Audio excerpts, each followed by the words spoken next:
there's some discussion.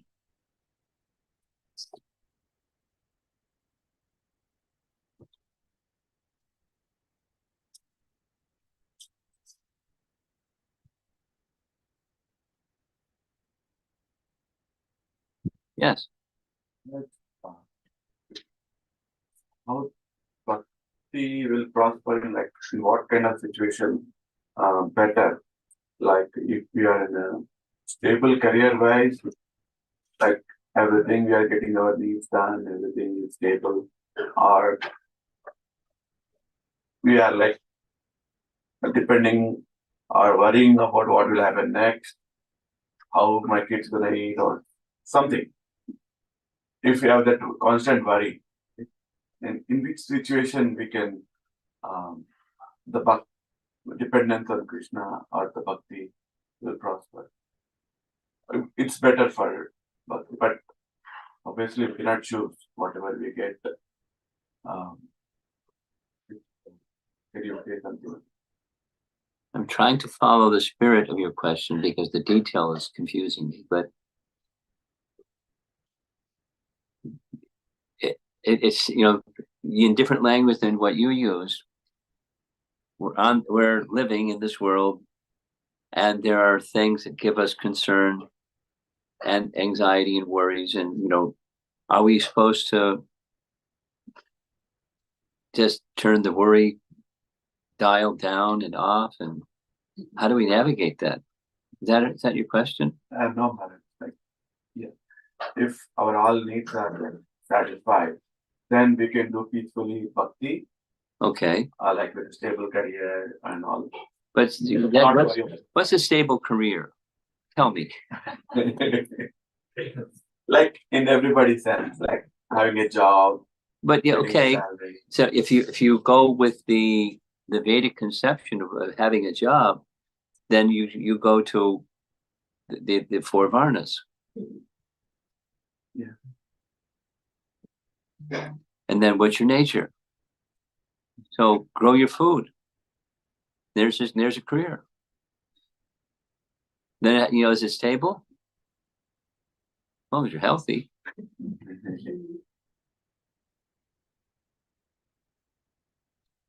So the instability has to do with, in principle, the paucity, if not the absence of God consciousness. So what's God consciousness? Stable career. Then you go to Bhagavad Gita.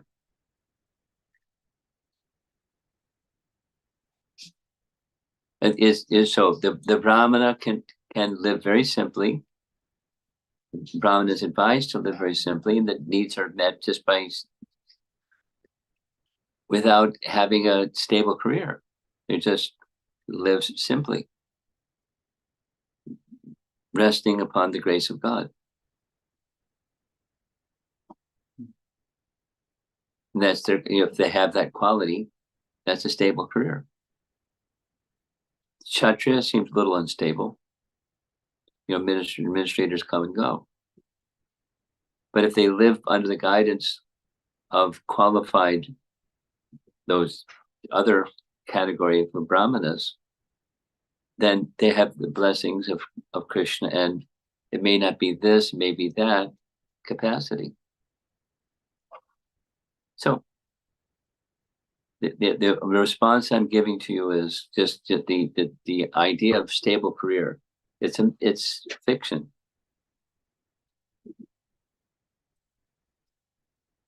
And so is there a position where there's no anxiety about something that is fiction? And I invested my identity in fiction. So then you have to live with some anxiety, because you may be more or less stable, but who knows? And what can you do about that? So, you know, I interrupted your question just by refining the frame of the question. So the back to the frame of the question. So something, what should we aspire for? Is that what you're wanting to hear more about? Yeah, like some suggest, like if you have stable things, stable career, but you mentioned already there's nothing stable. It's just fiction. Yeah, then you can focus more on chanting, do more bhakti. But if you constantly worried about things, how to get things for my family and all the stuff, in that situation, will they able to focus more on Krishna or Of course not. Your question itself is self-evident. Supposing I'm a warrior. I know some people. They're warriors. If there isn't something to worry about, they find something to worry about and they start worrying. And then sure enough, there's 16 things, and then they're worrying about those 16 things plus the things that can they fix their mind on their practice, their spiritual practice? No. So what's stable? I mean, if having family doesn't mean therefore unstable, what's the place that you're dependent upon?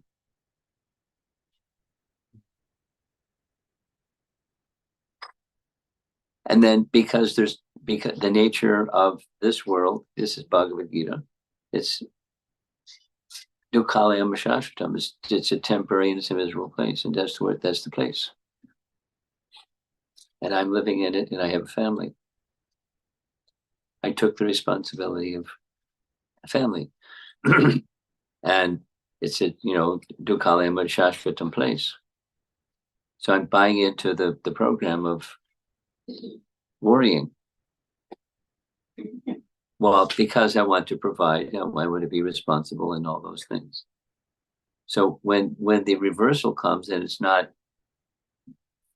this anymore, it's something else, what to do? How to stay fixed in devotional practice? It's relying upon Krishna. And so sometimes, because it's temporary and limited and filled with misery. There's an acceptance of what it is. And the lesson of Bhagavad Gita, the instruction of Bhagavad Gita is you tolerate because it's just a place of duality. Yeah. And according to the resources, intelligence, etc., provided to you, you do. And the result is up to Krishna. And if the result goes up, that's Krishna. If the result goes down, that's Krishna. And I don't blame Krishna. I don't worry. I do my duty without the attachment. That's the Krishna conscious position. Now, most people, they're even if your question is coming from the place of on the path to Krishna, but I'm not there yet. And I want to be responsible. That's good. Be responsible. Be ultimately responsible to your purpose of life, not just to family. The family is a subset of what you do because of your psychophysical nature. It's certainly simpler if one doesn't have that duty or responsibility. But it may be one's nature to have that duty and responsibility. Then what? Then you'll be before having family. Fix your mind on what the mission of your life is. And if they haven't done that, then it's a setup for being perplexed and being distracted. So then what do you do? You call the core principles that awaken Krishna consciousness and cleanse the covering. You do those things with faith. Tolerating the ups and the downs because that's the nature of the place.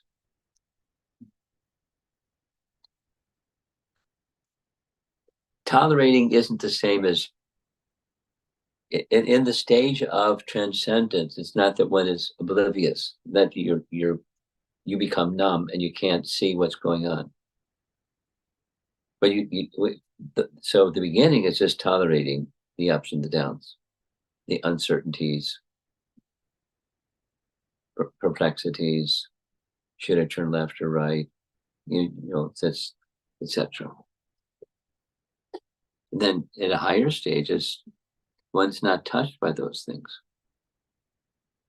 Guna and karma don't touch such persons, although they may be dutiful apparently in the worldly sense, but they're dutiful unto the transcendental purpose of their life, knowing that Krishna will help.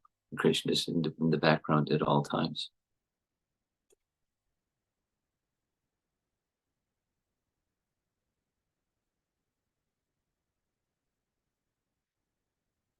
So basically nothing is stable. Right. That's right.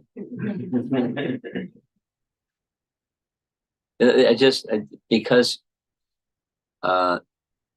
in Potomac, I spent some time discussing Prataparudra Maharaj. So his father, Prataparudra, was the king. Then the state of Orissa was much bigger than today, but he was the king. And his father was Purushottama Jana. Purushottama Jana was a powerful warrior, expanded his kingdom, this and that. And another king had a daughter of marriageable age. Parvati was her name. And there was a betrothal between the king of Kashi, his daughter, and King Prataparudra, or Purushottam Jana's son. So he came to visit to check out his potential son-in-law. There was an engagement. It was like probably a big festival and all that stuff. So he came, and when he saw his potential son-in-law sweeping before Jagannath coming onto the cart, he went back home and called off the marriage. And the father took exception.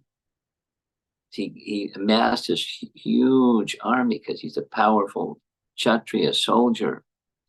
And he went to the king of Kashi's kingdom in days and days and days and days and days, and it was a stalemate. So he went back home. Wasn't defeated, but he wasn't victorious either. So he went back home and prostrated himself before Jagannath.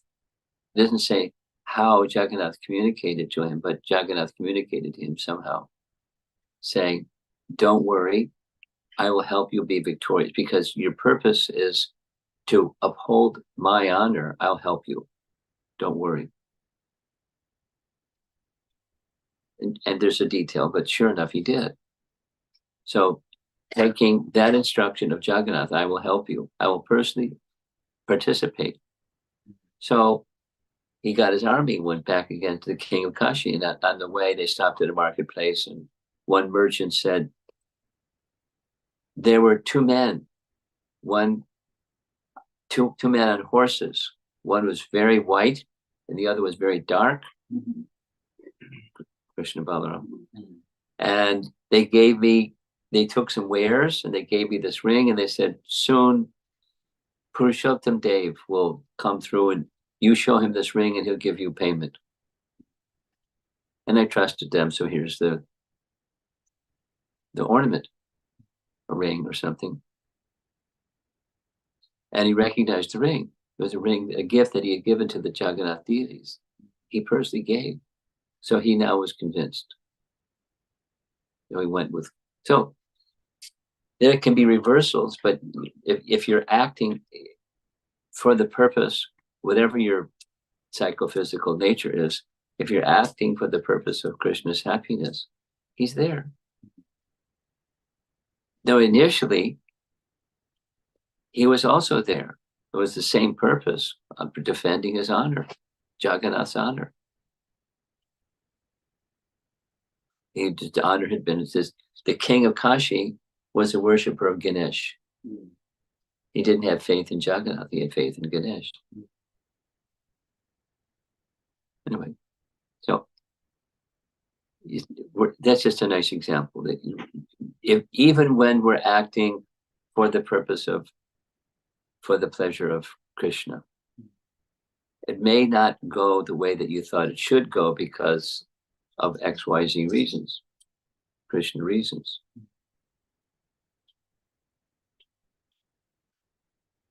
But we live our life that way with faith. And then that faith gives us the capacity to not worry about the ups and the downs.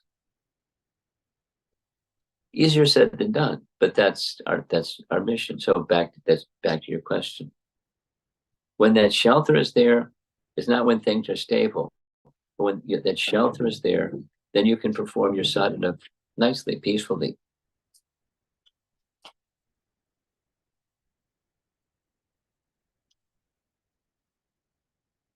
Wait till things get stable. Good luck. Just when you think they're stable, flips.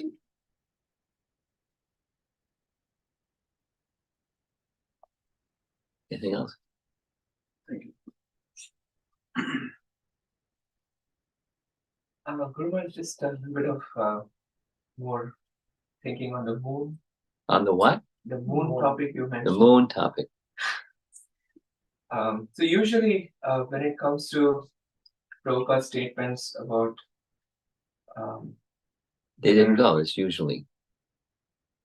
there are 3 levels I have seen. One Yes. level is they didn't go to the moon. Second level is even if they had gone to the moon, they have to come back, as you said. And the third level is even if they have gone to the moon, they may not have experience of the moon as it is stated in the scriptures. Well, there's more than those options, but go ahead.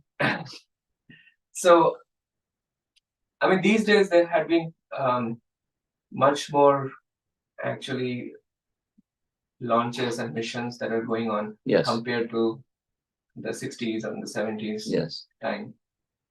And there had been much more evidence that had been gathered about the details that are getting captured because of the advancement in technology. And on top of that, actually, the nature of my work, I also have access to a lot of details about their guidance navigation systems because NASA happens to be a plant. And with that, actually, I feel more comfortable with the understanding that even if they might have gone to the moon, they may not have the access or access to the experience of the abode of the moon. Much like when we go to the Vrindavan, we may not have access to the experience of Vrindavan fully unless the consciousness is purified.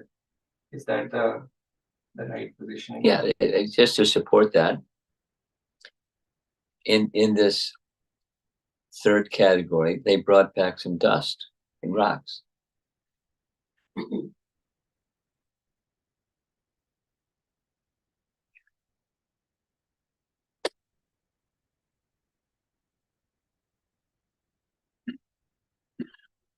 I just feel that in the scientific circles, when we take a very strong position, like they didn't go to the moon or any of such kind of position, that conversation would be in a very difficult state to. Okay. Then you can qualify that they didn't go to the moon by this position you just described. That which the scripture describes as those who actually do reside in the moon can't be accessed unless one has the adhikar. Mechanically, they can build something and go there. That's okay. They didn't go to the moon means this. Doesn't mean they didn't build the machine and go there and gather some dust and rocks. But they can't enter into that higher realm because they don't have the qualification.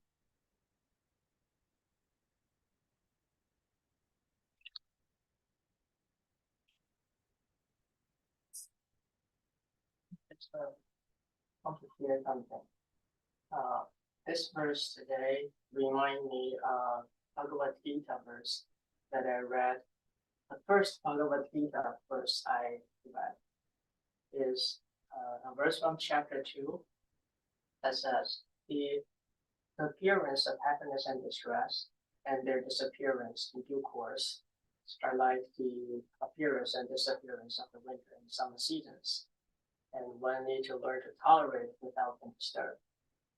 Yeah. That's and how I came across that verse is it was about 3 months after I first arrived in the US, and I was in the university, and somehow very mysteriously I went to visit Bhakti Yoga Club at the university, and the topic that evening is happiness, and the club president was given a talk based on that Bhagavad Gita verse, and he after giving it, like one of the things he was trying to convey is that everyone is looking for happiness. And then afterwards, he asked me, because I'm the first time coming there, he asked me, how do you feel? What do you think? And I asked him, why should I look for happiness? Even happiness itself is a distress for me. It's like a what? Even happiness itself is a distress for me. It's a misery for me. Happiness is a misery for me. Searching for happiness or happiness. Yes. Because the topic was happiness. Yes. Yes. My reflection I was sharing that why should I look for happiness? Because happiness, to me, happiness itself is distress. And I was saying, like, when you don't have happiness, you want happiness. And when you have happiness, you are very anxious and you want to look for more, or you worry about you lose it. And then at the end they go away and you become so regret and so negative, emotionally status. And he just smiled. He didn't reply anything. And later on, very gradually, I came to understand that happiness he was talking about is not the happiness that I was talking about. And I think that is actually the key that Chaitanya Mahaprabhu and his faithful successor trying to give us in this world.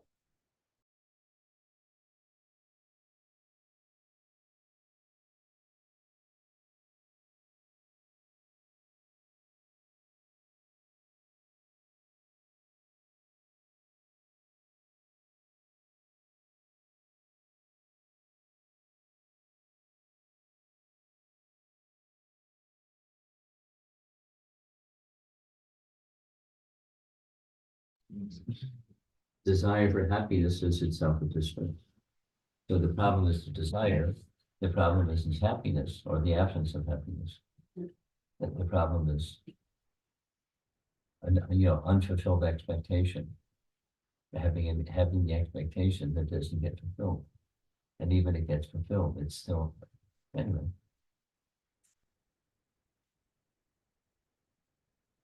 But his mind is the spiritual conception. But yes, the verse is certainly speaking about the material happiness.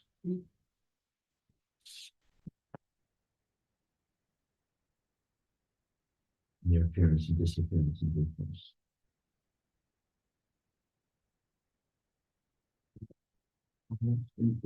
In the third Gita, I read something similar in Maharaj. You did? Yeah, desires person having desires will lose his intelligence. Yeah. So it is also what Buddhist philosophy of Gautam Buddha. says desire is the root cause of suffering. Yeah, so again, I'm not sure which verse you're referring to, but that desire is on the material platform or definition of what desire is. Because desires are the soul, and that's not the root cause of being a soul is not the root cause of our suffering. But material desires are root cause of suffering. That's Buddhism.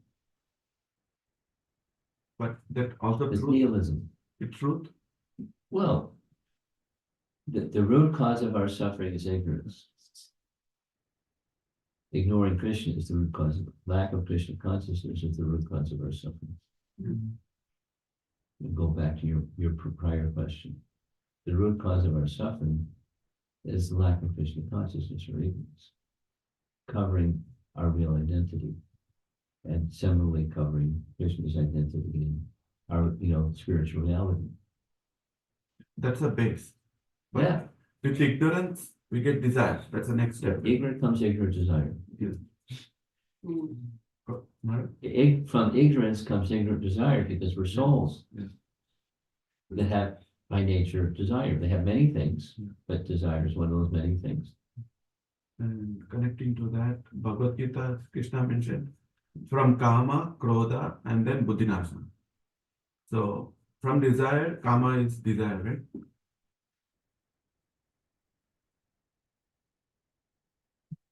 That again, the frame of your question has to be defined, but yes. Of course, Because Krishna there's is spiritual mentioning- karma, there's spiritual karma, there's spiritual everything. Yeah, but what Krishna is mentioning is material karma. Yeah, Yes. Yeah. So buddhinasana means again same what root cause of suffering, root cause of this destruction, everything is material desire. If it is spiritual desire, we connect to Krishna. I'm going to disagree passively.